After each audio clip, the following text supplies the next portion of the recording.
Thinking about Judaism's holidays, or holy days is really the better word because some of them are celebratory and some are days of mourning or more somber days, days of fasting, days of repentance, things like that.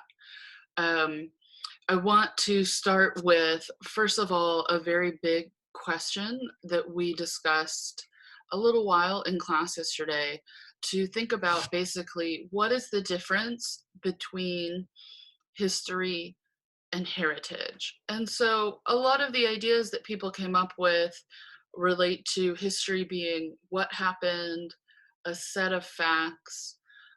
Also, really, our job as scholars to look back and to see what's been forgotten. And that's contrasted with heritage as being an idea of what matters to people in the present about the past. How do they understand the relationship of the past to the present and who they are? So, this would be who they are individually, as well as who they are in a group.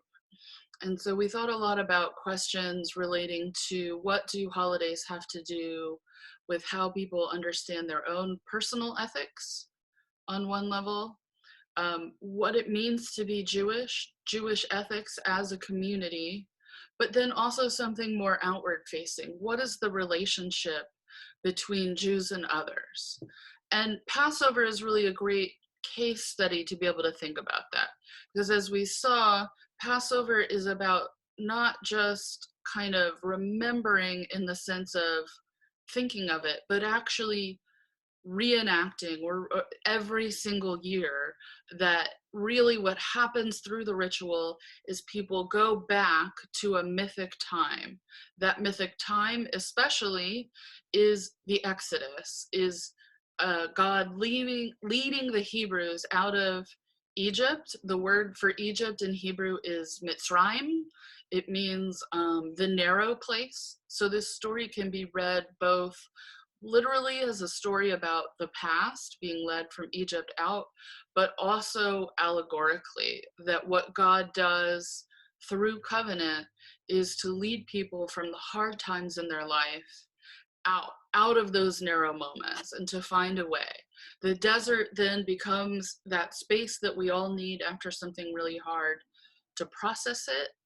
And then the promised land is when you're doing really well and you're living the covenanted life that you want to be living and you're no longer slaves.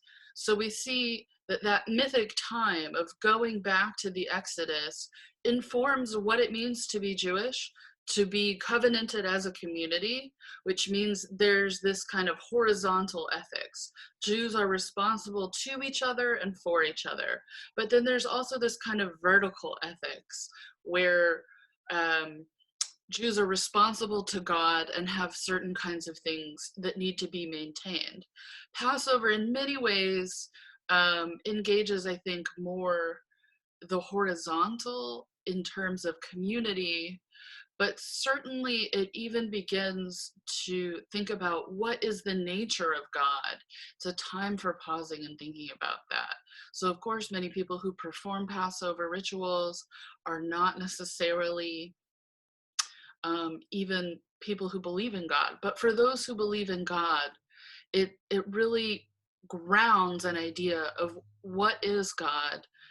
God is the one who saves you from slavery and leads you to liberation, both in the past, historically, it's read literally, but then also, what does it mean to be Jewish over and over? It means to need to, or to have to, and to be able to rely on God to create liberation.